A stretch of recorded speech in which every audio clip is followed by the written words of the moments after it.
Welcome back to the ABC General Hospital Spoilers channel, where we dive deep into the most shocking twists and turns of Port Charles' dramatic world today. We're unraveling the explosive possibility that Drew Kane might not be the true father of little Scout Kane, shaking the foundations of family ties and hidden agendas.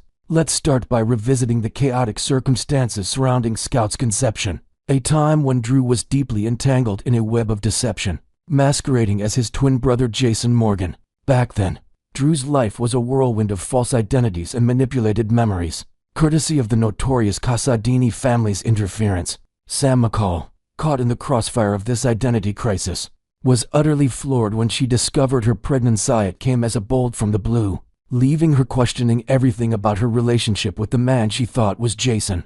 But what if this surprise wasn't just fate's cruel joke? What if it hinted at a far more sinister truth? That Drew isn't Scout's biological father at all. Imagine the layers of betrayal if Scout turns out to be Jason's daughter, conceived during one of those stolen moments when the lines between the brothers blurred beyond recognition. This revelation could rewrite the entire narrative of their shared history, exposing how deep the deceptions ran in those shadowy days. Delving deeper, we can't ignore the malevolent influence of Helena Casadini, who held Drew under her iron-fisted control during that pivotal period. Helena, the queen of twisted schemes, had a notorious habit of toying with her captives like pawns on a chessboard, often meddling in matters of lineage and legacy to suit her vengeful whims. Just think about the heartbreaking saga of Lulu Spencer and her own daughter Charlotte. Helena's manipulations, their involved embryo theft, and forced surrogacy, creating a legacy of pain that still echoes through the Spencer family today. Could a similar dark machination have been at play with Sam and Scout? Helena's fingerprints are all over this, especially considering her role as Sam's step-grandmother through the tangled Casadini family tree. Helena harbored a seething disdain for Sam, viewing her as the illegitimate offspring of Alexis Davis' affair with Mikos Casadini, a stain on the family's pristine reputation.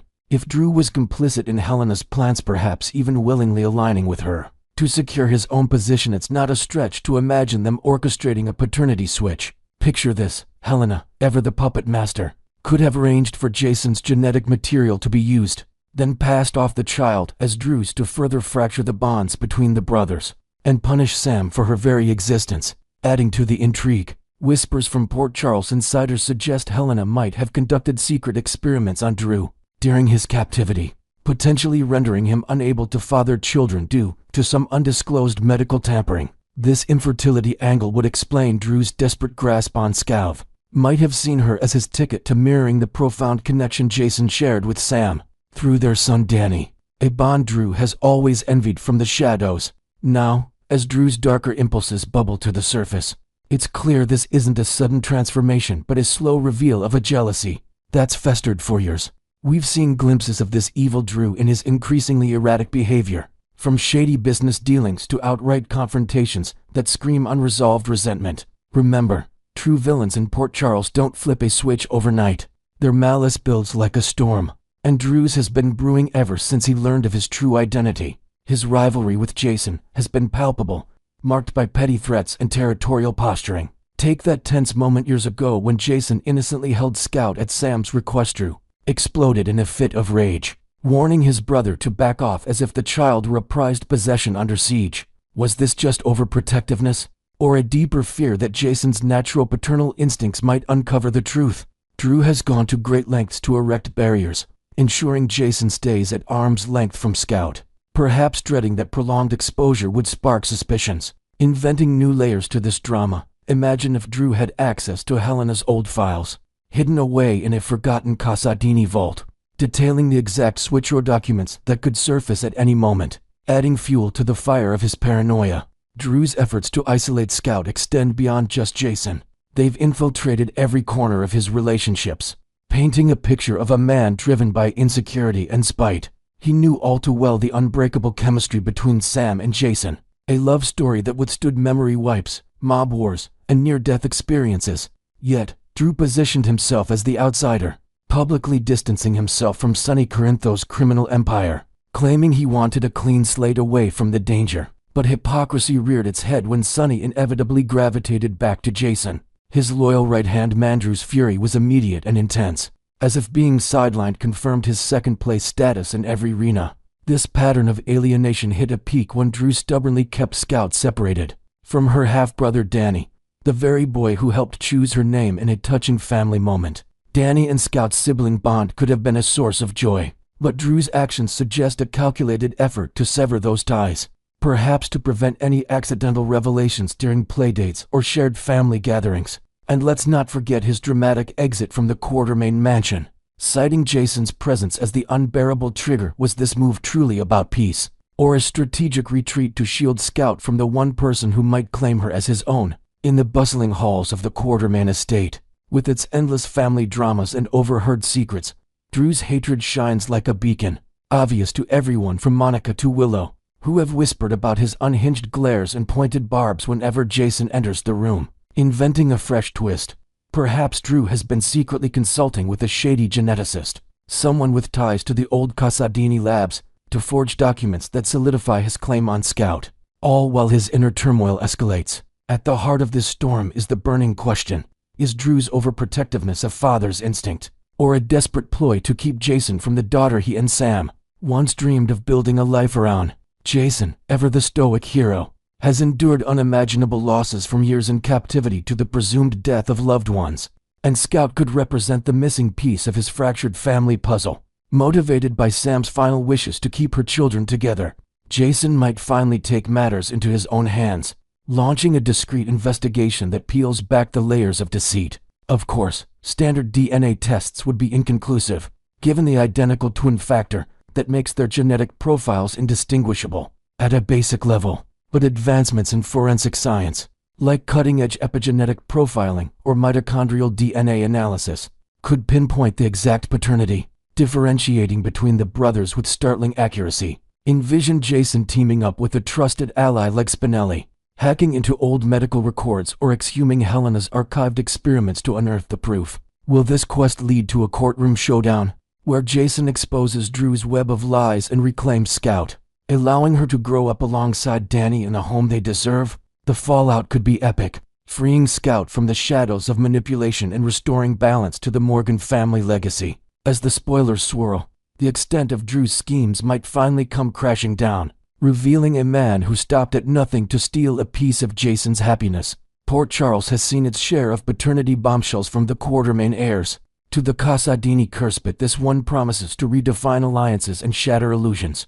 Next, we uncover the most intriguing behind-the-scenes stories from Port Charles' iconic stars today. We're exploring the deeply moving revelation from Maurice Benard, the powerhouse actor behind Sonny Corinthos, about his profound waking near-death experience shared on his State of Mind podcast. Diving right into this captivating tale, Maurice Benard recently welcomed guest Elizabeth Morales onto his popular State of Mind podcast, a platform where he openly discusses mental health, personal struggles, and life's unexpected turns. In a particularly raw and heartfelt clip that he posted just a short while ago, Maurice became visibly overcome with emotion, his voice cracking as he recounted an otherworldly encounter that left fans buzzing with curiosity. Was this a genuine waking near-death experience, the kind that bridges the gap between our world and the beyond without any physical peril? Absolutely, and it couldn't have come at a more poignant time, especially as the entertainment community grapples with recent losses,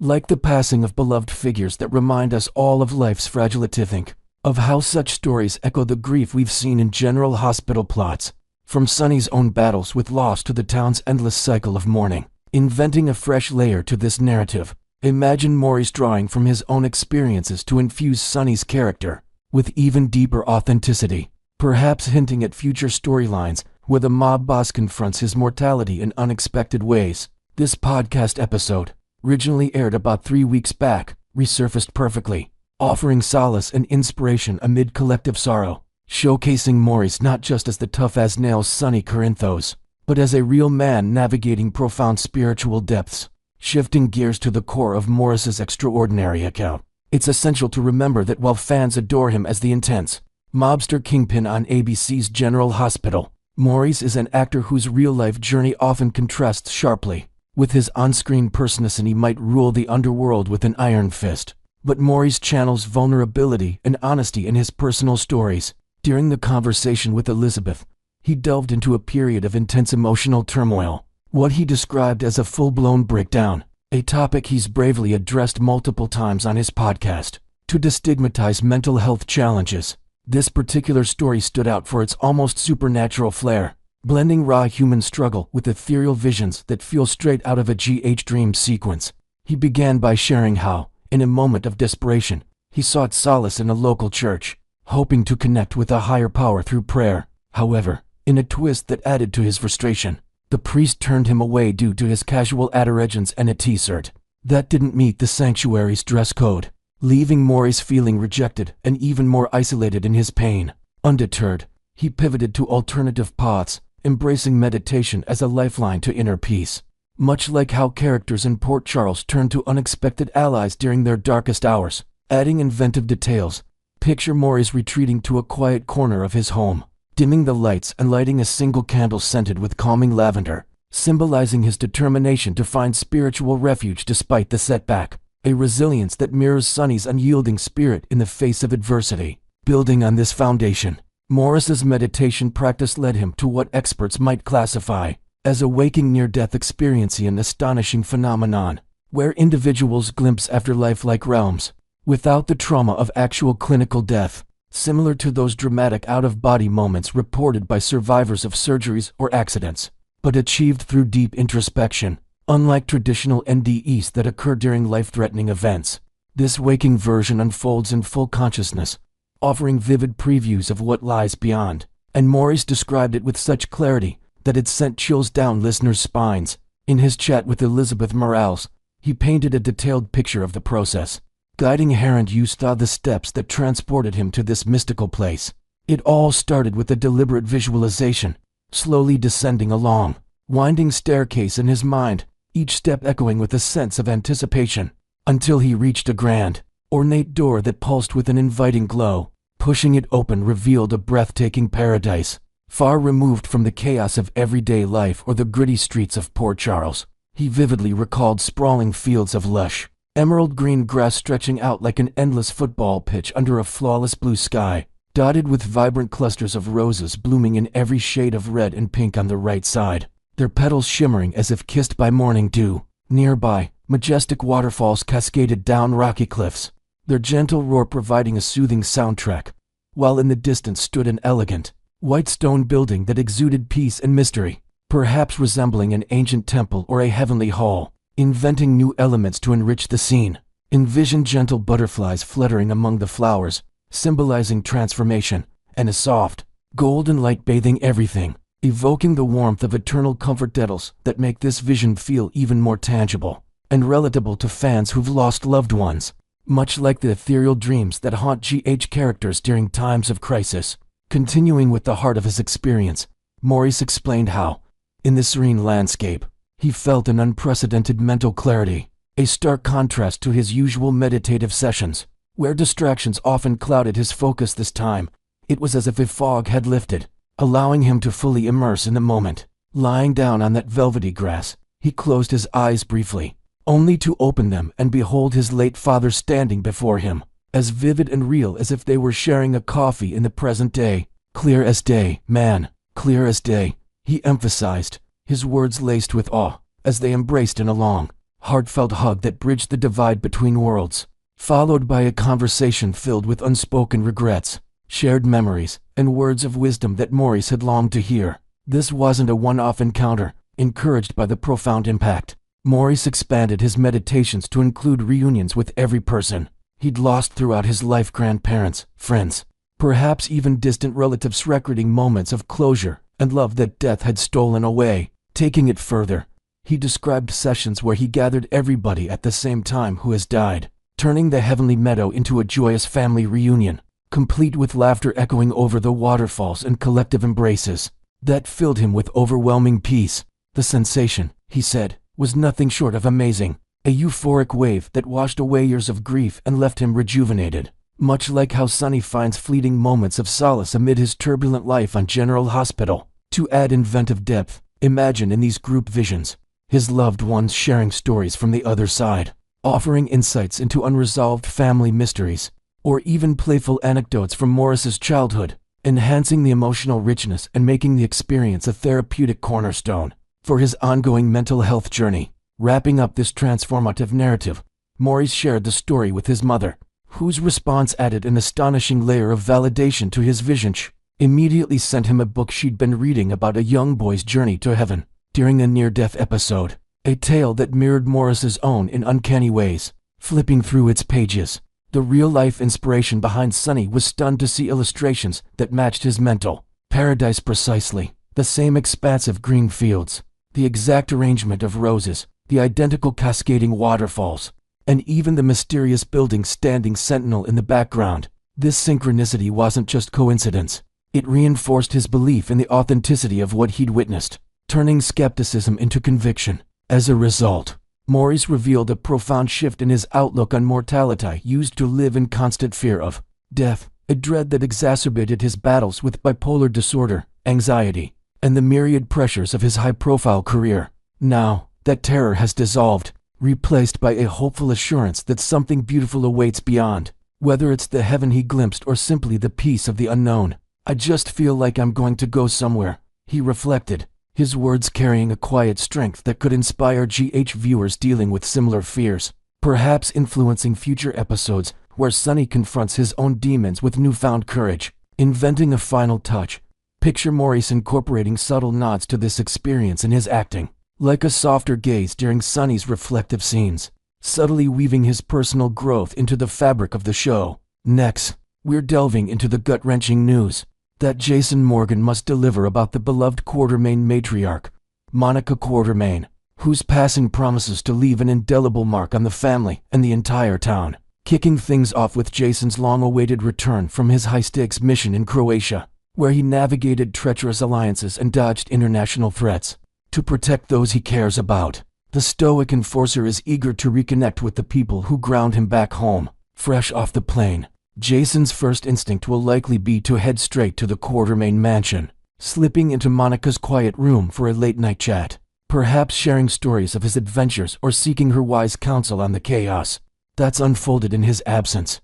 But timing could turn tragic, as he might arrive just a tad too late, deciding to postpone the visit until dawn breaks and Monica stirs from her rest. Tragically, that moment may never come, with spoilers hinting at Monica slipping away peacefully in her sleep during those quiet hours, her body finally succumbing to the lingering illness that's plagued her for months. Imagine Jason entering the dimly lit room, the scent of fresh linens and faint floral arrangements filling the air, only to discover her still form, a serene expression on her face that belies the profound loss about to ripple through the estate. Inventing a poignant new detail, picture Jason gently taking her hand, whispering unspoken apologies for the years lost to his presumed deaths and dangerous lifestyle, a private farewell that underscores the deep bond between this adopted son and his steadfast mother figure, setting the stage for the heartbreak to unfold. As the sun rises on September 17th, Jason will shoulder the unbearable task of breaking this devastating update to the Quartermaine clan, gathering whoever is milling about the sprawling mansion, perhaps over a somber breakfast in the grand dining room adorned with family portraits that now feel like ghosts of happier times. He'll likely pull Tracy Quartermaine aside first, her sharp wit momentarily softened by the weight of the moment, before addressing the others, delivering the news with his characteristic quiet strength that masks his inner turmoil. The revelation that Monica has passed will hit like a thunderclap, prompting an immediate huddle where the family grapples with how to process this seismic shift, maybe even pulling out old photo albums to reminisce amid tears and shared anecdotes. While Monica's prolonged battle with her health means this isn't entirely unforeseen, whispers of her weakening condition have circulated through Port Charles circles for weeks.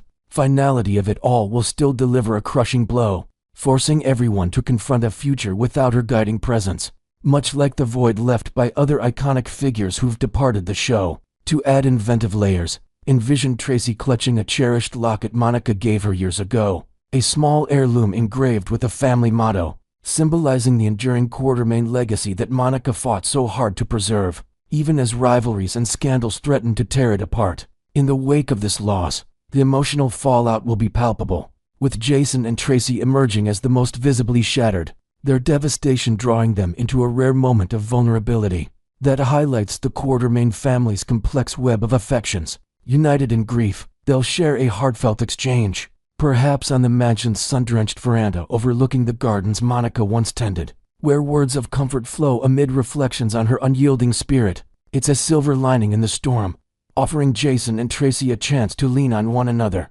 forging an unlikely alliance born from shared sorrow that could influence future family dynamics. Jason, ever the introspective type, will wrestle with waves of regret, missed opportunities for deeper connections, the times his nomadic life kept him away, or the burdens he placed on her as she worried over his safety. Yet, Tracy might counter with gentle reminders of the profound love that defined Monica and Jason's relationship, emphasizing that their mutual devotion was the true essence, transcending any imperfections or absences, inventing fresh elements to deepen the scene. Imagine them toasting with Monica's favorite herbal tea, recounting a forgotten story from Jason's youth when Monica defended him fiercely against Alan's stern judgments. A tale that brings bittersweet smiles and reinforces how her love was the anchor for so many. In the Quartermain storm, extending the circle of mourning, Cody Bell will step into the fray with his trademark empathy, reacting to Monica's passing by becoming a pillar of support for the grieving Quartermains, his ranch hand toughness giving way to genuine compassion. As someone who's grown close to the family through his bonds with Sasha and others, Cody will likely offer his broad shoulders to Tracy, Brooklyn Quartermain, and anyone else reeling, perhaps organizing a quiet gathering in the stables where stories of Monica's kindness can be shared away from the mansion's formal atmosphere. His involvement adds a grounded, everyman perspective to the high society sorrow, reminding viewers of the broader Port Charles community's interconnectedness. Meanwhile, the news reaches Drew Kane through an unexpected messenger, Elizabeth Baldwin, who might deliver it during a chance encounter at the hospital, her nurse's compassion shining through as she breaks the somber tidings. This sets up an intriguing question: will Drew, who's been spiraling into villainous territory with his power plays and moral lapses, tap into some remnant of humanity to genuinely mourn? After all, there was an era when Drew and Monica shared a warm, almost maternal connection, back before scandals eroded their trust, like when she welcomed him into the fold as the presumed Oscar Nero. Perhaps this could spark a fleeting redemption arc, allowing Drew to shed tears in private, reflecting on the woman who once believed in his potential, before he snaps back to his scheming ways, inventing new twists. Picture Drew visiting Monica's empty room later, finding a hidden letter she wrote years ago expressing her hopes for his future, a discovery that momentarily pierces his hardened exterior and hints at possible character evolution. Amid the grief, ultimately, Monica's departure will send shockwaves through Port Charles, impacting not just the Quartermains, but the entire town that revered her as a medical pillar and family cornerstone, paving the way for a moving tribute that honors both the character and the legendary actress Leslie Charleson, whose portrayal brought decades of depth and drama to the screen. Expect memorial services filled with heartfelt speeches, perhaps including flashbacks to Monica's most iconic moments, from her fierce defenses of her children to her battles against adversity, creating episodes that blend nostalgia with raw emotion. Stay locked into ABC General Hospital as this storyline unfolds, and remember to like, subscribe, and hit that notification bell for more exclusive spoilers and breakdowns.